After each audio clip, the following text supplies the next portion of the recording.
Hello. My project is titled Go F Yourself with Your Atomic Bomb Variegated Patriotism in the Principal Beat Works. It was written in spring 2023 under the advisement of Dr. Eric Eisner. My research was spurred by a statement I often read applied to the beats in various forms that would say something like, they were disillusioned with post-World War II America. How, I wondered, could an entire generation with such a diverse literary output be encapsulated by a single understanding of their relationship to country?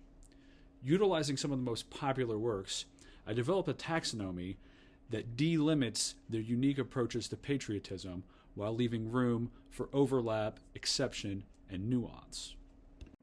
Drawing from the early works of Lawrence Ferlinghetti, Allen Ginsberg, Jack Kerouac, and William S. Burroughs, I propose 4 unique approaches to patriotism in literature. In his 1958 poem I Am Waiting, Ferlinghetti practices an optimistic version of patriotism I term the constructive critical. Throughout the poem, he reimagines history in order to achieve a desired future. His reconstructed Mayflower suggests the country should have been founded for more than just white people.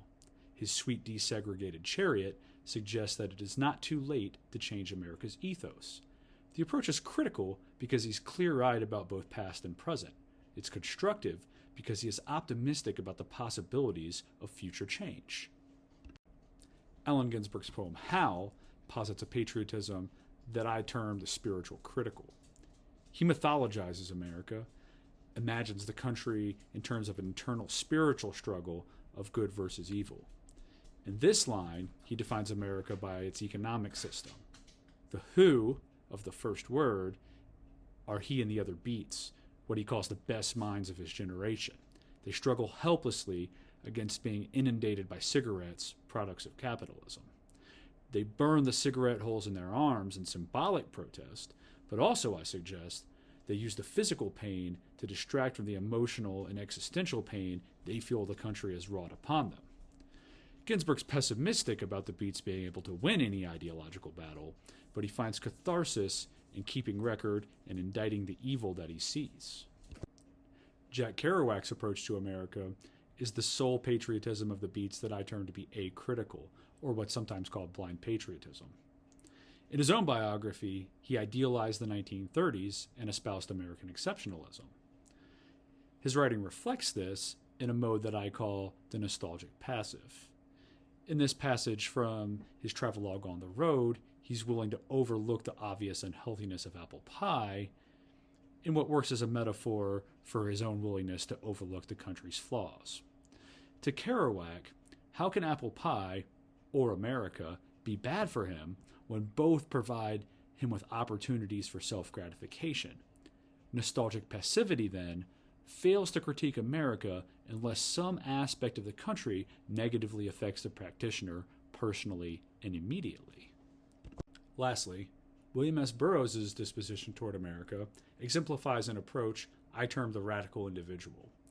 Burroughs considered all existence to be determined by an invisible control paradigm. America and all other countries function as parts of that paradigm. In this line from Naked Lunch, Dr. Benway's description of an arduous and intricate bureaucracy mirrors Burroughs' own feelings about America. To him, country is just another means of control. Acts of subversion using drugs, sex, or violence become patriotic because they temporarily reclaim control for the individual American. Like the spiritual critical, the radical individual concerns itself with temporary relief from an otherwise inescapably oppressive country. In conclusion, while it may be fair to say that all the beats were disillusioned with America, it is more useful to examine how they differed in their concepts of what precisely constitutes America and the resulting relationships to that country. By creating a comparative system that recognizes these similarities and differences, I hope to contribute to the scholarly conversation in a meaningful way. Thank you.